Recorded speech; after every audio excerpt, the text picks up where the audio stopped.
어때? 하나야 무서워. 아빠한테 바라는 거 있어? 그렇게 보내주면 좋겠다. 누나 그렇게 보내주면 좋겠다. 혹시 엄마는 어때? 좋아하는 것 같아.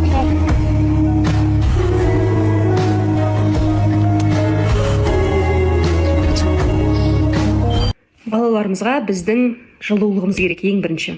Сіздер жүгіріп жүрмін, оларды асырап бағу үшін жүрмін ғой осы, солар үшін деуіңіз мүмкін. Я, түсінемін, барлығымыз балаларымыз үшін жүрміз.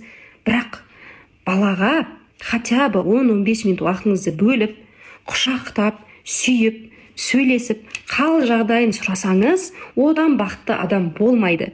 Ал егер сіз тоқтамай осылай балаңызға немқұрайлы қарайтын болсаңыз, яғни самое главное, көйлегің көк, тамағың тоқ, не керек енді саған деген сияқты отношение болса, ондай кезде ол бала дәл сізге сондай суық адамға айналады. Қартайған кезде міндетті түрде сізге керегіңіздің бәрін алып беретін болады, бірақ қасыңызға келіп сөйлесіп, анашым, әкетайым, хал жағдайың қалай, не сезініп жүрсің, не болып жүр, қандай уайымың бар деп сізбен бірге бір отырып сөйлесе алмайтын болады. Өйткені сөйлесе алу навыгі бала кезден ата-анасы тарапынан үйретіледі.